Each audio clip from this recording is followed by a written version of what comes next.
Well, today we have the joy of meditating on the Holy Trinity. Now, fundamental to our understanding of the Holy Trinity is our innate response to the good, the true, and the beautiful. Now you may say, how is this? Well, how do we respond to the good and the true and the beautiful? We want to be united with it. What would you do if you were starving and before you was the most wonderful gourmet meal you ever saw? What would be your response? Well, you want to become one with it, right? And you do by eating it up. What about a beautiful sunset? Have you ever looked into a sunset or a beautiful scene and you're filled with yearning? What is that yearning? What do you want? You want somehow to become one with the beauty that is before you, right? And what happens if you see somebody that you love? You want to hug that person, don't you? Right? Yes. We all have a desire to be united with the good and the true and the beautiful because we're made in the image of God. This is the way God is himself. So let us dive into the depths of the Holy Trinity, okay? The gospel reveals God as triune. And I want to start out with this most profound verse in John chapter 17, verse 21. It's the prayer of Jesus. I pray that they may all be one, even as you, Father, are in me and I in you, that they also may be in us, so that the world may believe that you have sent me. This is a very profound verse. Jesus is speaking of the Father being in him and he being in the Father. To be in is perfect unity. Elsewhere, Jesus says, I and the Father are one. Now, another way to express this is in the Gospel of John, for chapter 1, verse 18. No one has ever seen God, the only begotten Son, who is in the bosom of the Father. Who's in the bosom of the Father. That Greek word is kolpos, which means bosom or the breast or the chest. Now we know that God doesn't have that like we do, but the imagery is powerful here, isn't it? And likewise, Jesus has been said to be filled with the Holy Spirit. Now the point is this. Jesus is not the Holy Spirit, and the Holy Spirit is not Jesus. And the Father is not the Son, and the Son is not the Father. But I want you to get this. This is really, really important. All three are distinct, but all three indwell each other perfectly without mixture. Without mixture, that's very important. Each maintains their identity as they pass into each other in ecstasy. Their union is one of love, each attracted to the beauty and goodness of the other. It is desire that unites the Holy Trinity. And this, their individuality allows them to enjoy the other and be conscious of their perpetual ecstasy. Did you get any of that? Well, I'll keep on repeating myself here. You see, the Trinity is perfectly self-sufficient in their mutual self-giving, one pouring themselves into the other. This is amazing. We see this also just the way Jesus walked about this earth. I told you he was filled with the Holy Spirit. The Holy Spirit is always pointing to Jesus. He's always sort of going over to Jesus. And Jesus is always talking about the Father, pointing the way to the Father. And the Father is always saying, this is my beloved Son. And the Son is always talking about the Holy Spirit. We see this dynamic of the Holy Trinity, where each one pours themselves out in other. Do you know what ecstasy means? It means getting out of yourself into the other, right? And that's intimacy. The whole idea of intimacy and relationship is bound with the fact that the Holy Trinity is all about ecstasy, going out into the other.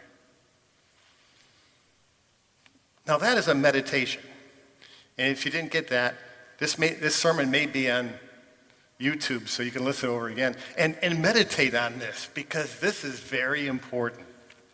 Now, out of love and desire to share divine joy, not out of compulsion, but out of desire to share divine joy, the Father sent his Son, Jesus, the eternal Logos, to be incarnate. Now, Jesus drew his humanity from Mary and yet maintained his divinity again without mixture. Why is without mixture very important here? Because if Jesus was a mixture, Jesus would be something other than God and something other than man. And he wouldn't belong to either the divine or to humanity. Both his full divinity and full humanity is maintained in one person, unmixed and unconfused. What a mystery that is. It can't be explained. When you look at the creeds, they don't explain the mystery of the Holy Trinity because they can't. But it protects the mystery of the Holy Trinity. Jesus' divinity is one with his humanity, and it's a union of pure joy. In other words, even though we're fallen human flesh, Jesus took on his flesh that we experience, and Jesus was comfortable with his humanity, far more comfortable than any other human being ever was. In other words, he wore his humanity very well. And in the whole process, God doesn't become less, but humanity becomes more. To become one with humanity was a divine ecstasy. How is this? Because we are made in the image of God, and like is drawn onto like. Jesus now opens the way for us to enter into this holy divine union. I love John chapter 14, verse 23, because there's another profound verse. And it says this: if anyone loves me, he will obey me, and the Father will love him, and the Father and I will come and make his home in me. Do you see the intimacy there? It's the same that it's experienced in the divine Trinity. I'm almost done, okay? But I just want to read this from St. Maximus the Confessor. He's called the Confessor because he died for what we're speaking about today. Now this is really profound.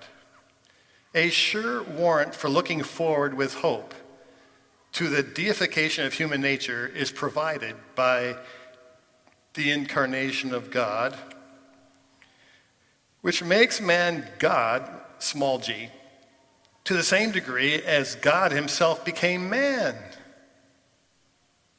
For it is clear that he who became man without sin will divinize human nature without changing it into the divine nature, and will raise it up for his own sake to the same degree as he lowered himself for man's sake. Wow, isn't that something? The incarnation of God, which makes man God to the same degree as God himself became man.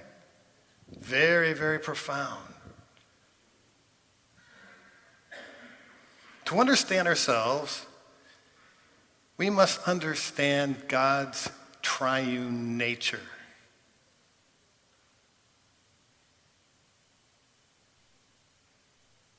We were made for union with the good and the true and the beautiful. You may say, Father John, some of this stuff I'm hearing here is strange. Sounds maybe even a little bit wacky. I don't know where you are right now, this whole thing. And quite frankly, it's beyond all of us because it's a holy mystery. And maybe one of the reasons why we don't experience this is because of fear, because we're afraid of intimacy. We like to stay into ourselves. It's safe there, right? We can control things. And so I want to leave you with a challenge today, and that is this. And I'm challenging myself along with you. Go out of ourselves into God. Go out of ourselves into God. William Blake says this: we are here just for a little while to learn how to bear the beams of love. Meditate on the Holy Trinity. In it are hidden the secrets of our humanity and the joys of God.